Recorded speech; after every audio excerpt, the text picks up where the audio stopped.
Alors, nous allons donc, comme nous disions, rajouter le routage élément qui nous manque pour le moment. Et comment allons-nous faire ça? Eh bien, dans un premier temps, nous allons devoir rajouter dans notre module principal. Alors, je vais déjà enlever tout ce que j'ai ouvert ici. Voilà, on a notre back-end, on a notre front-end, on a notre module ici, app module, et en fait, ce que nous allons faire, c'est que nous allons devoir créer un nouveau fichier, ici dans app, que nous allons appeler routing.module.ts de cette façon-là. Voilà. Qu'allons-nous y mettre à l'intérieur de notre routing.module? Eh bien, en fait, nous allons y mettre... Alors évidemment, je fais un gros copier-coller parce que c'est un module et je voulais récupérer de cette façon-là le code. Mais en réalité, ce qui va surtout nous intéresser, nous, ça va être de déclarer les routes. Donc, nous allons importer ici... Nous n'avons pas besoin de ça, ni de app component. Voilà, ni de browser module, donc nous pouvons supprimer toute la partie module, ici. Comme ça, il nous reste quelque chose de très simple, il n'y a pas de providers non plus, il n'y a pas de bootstrap non plus, il n'y a rien de tout ça. Nous n'allons avoir que des imports. Donc, nous avons ici, nous allons devoir déclarer ici un routeur module que nous allons configurer. Nous allons devoir aussi utiliser la classe route, puisque nous allons, comme nous l'avions fait dans la vidéo consacrée aux routes, nous allons nous créer un tableau de route de cette façon-là. Une fois que nous avons fait notre tableau de route, nous allons l'initialiser. Alors, nous allons rajouter dans un premier temps un premier objet qui va nous amener, alors passe login. Voilà. Il y aura ensuite un autre qui sera vers main. Ça, ce sont les noms, les chemins de nos routes. Ensuite, ça va tout ça être associé à, bien sûr, à un component. Pour le login, le component, ce sera notre login component. Et du coup, nous allons l'importer. Et pour le second, nous allons avoir un autre component. Ce component, c'est le main component, celui donc de notre back-end, et nous allons l'importer également. Voilà. Ce que nous allons faire aussi, c'est que nous allons faire en sorte de rediriger automatiquement vers login si l'URL est vide. De cette façon, vous voyez, on fait un pass. Si le pass est vide, et que évidemment, on veut que ça matche la totalité de l'URL et pas seulement un endroit relatif à l'URL, donc la totalité du chemin à partir de la racine, et ben on redirigera vers login s'il n'y a rien. Bien sûr, ensuite dans login, on pourrait vérifier s'il y a un user dans le local storage, et dans ce cas rediriger, pour éviter d'avoir à proposer un login à quelqu'un qui est déjà connecté. C'est des choses qu'on imagine bien, donc je passe tout de suite à la suite. Nous avons ici notre module et notre module de route, et ce que nous allons faire, c'est bien sûr l'exploiter. Nous allons faire, comme nous avions vu dans la vidéo, routermodule.forRoute, c'est-à-dire que là on est en train de configurer pour des routes à la racine de notre application, et nous passons au paramètre, c'est route-ci. Et évidemment, ce que nous allons faire maintenant, c'est que nous allons devoir déclarer un module que nous exportons, puisqu'il va être utilisé dans export ici. Il va être utilisé dans le module principal. Donc nous exportons notre routeur module ici que nous avons enrichi de nos propres routes. Voilà, donc là on est pas mal. Pour l'instant on n'a rien du tout dans notre page web. Ce module routing.module.ts, nous allons le déclarer comme un import routing module que nous déclarons de cette façon-là. Voilà, et en fait on n'oublie pas que ce ne sont pas des chaînes de caractères, mais bien des objets que nous passons en paramètres.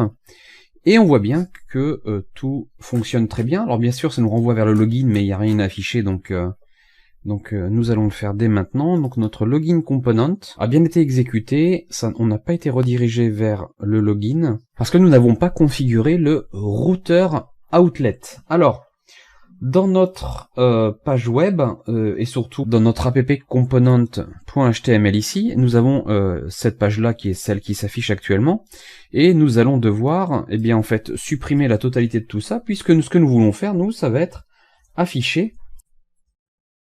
Voilà, alors on va prendre une classe div.container-fluide.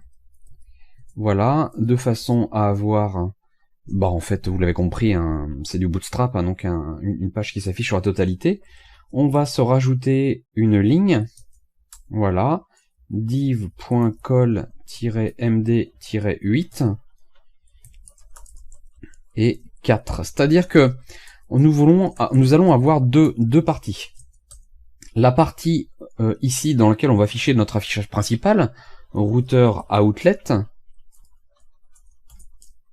de cette façon-là, qui va contenir la route, le placeholder, l'endroit où va s'afficher nos routes, et on va préciser un deuxième, que nous utiliserons plus tard, mais un deuxième routeur à outlet qu'on va nommer, qui sera le routeur à outlet que nous allons appeler edit outlet. On n'en a pas encore besoin pour le moment, mais c'est juste que nous prévoyons la suite.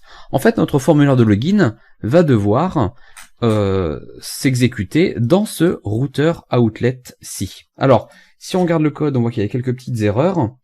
Alors, on vous dit error no provider for form builder. Effectivement, en fait, on a commencé à faire notre login component. Donc, dans backend, on a fait le HTML.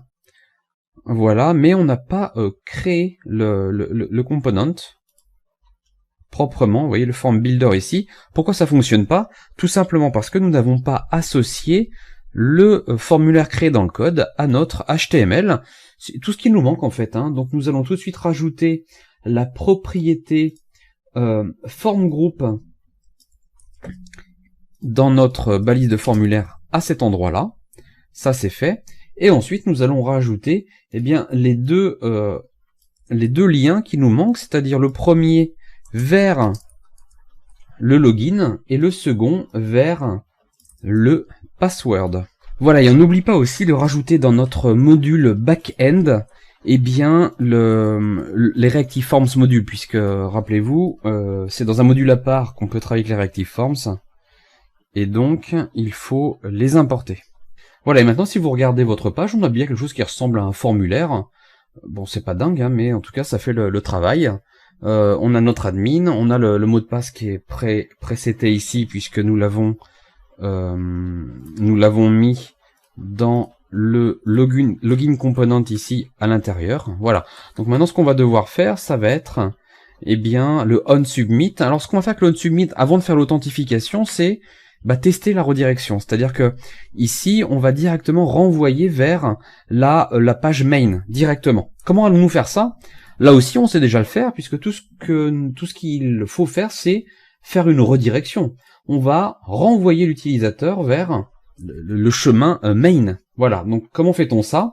Eh bien, on va utiliser le routeur que nous allons importer à partir de Angular/router, et nous allons bien sûr aussi, c'est un service à injecter, nous allons donc l'injecter dans le constructeur. Et de cette façon-là, je peux faire un this.router.navigate. Voilà. Et où veut-on naviguer? On veut naviguer vers le chemin qui s'appelle main.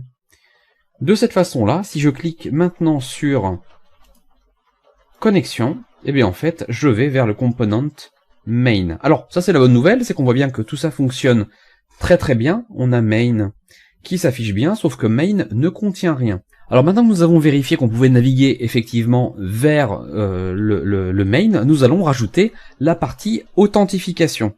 L'authentification, ce n'est pas compliqué, il suffit de récupérer dans notre login component ici les deux méthodes, les deux propriétés, pardon, username et password, et ça on le récupère en passant par eh bien login et password de login form, on récupère les valeurs de chacun, et comme ça nous allons maintenant pouvoir eh bien, faire une requête à notre service. Nous allons du coup injecter notre service AUTH service. Voilà, on l'importe bien sûr également de cette façon-là. Enfin bon, on rajoute l'import nécessaire, voilà. Et nous allons pouvoir maintenant faire notre authentification, c'est-à-dire faire le this AUTH login. Et nous allons lui passer en paramètre, eh bien, nos username et password. Voilà. Si ça se passe bien, parce que n'oubliez pas que dans le login, nous renvoyons, vous voyez, soit effectivement nous renvoyons le user normalement, c'est-à-dire que ici, je vais récupérer le user, enfin en tout cas dans le subscribe, je vais récupérer un user, et du coup, alors je n'ai pas besoin de l'utiliser, en réalité, c'est une data, hein, je l'appelle comme ça, data, j'ai pas besoin de l'utiliser, mais ce que je vais faire dans ce cas, c'est si tout s'est bien passé, je peux naviguer vers routeur, naviguer de cette façon-là. Sinon, rappelez-vous, hein, quand on a parlé d'RxJS, on a dit que la méthode subscribe, un peu comme les promesses en fait, prenait différents paramètres. La première fonction, c'est quand tout se passe bien, et la deuxième, c'est quand il y a une erreur. Effectivement, s'il y a une erreur, alors, eh bien, je vais rajouter une lambda. Là aussi, d'ailleurs, je vais enlever les parenthèses pour peut-être alléger un peu le code.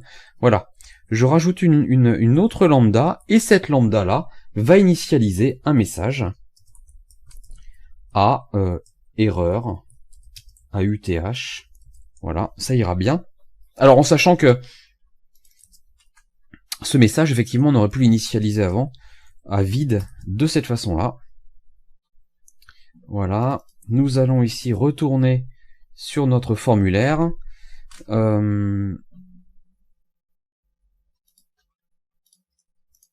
J'ai fait une petite erreur. Dans notre module, nous n'avons pas indiqué que nous souhaitions utiliser le HTTP module, et donc nous l'importons.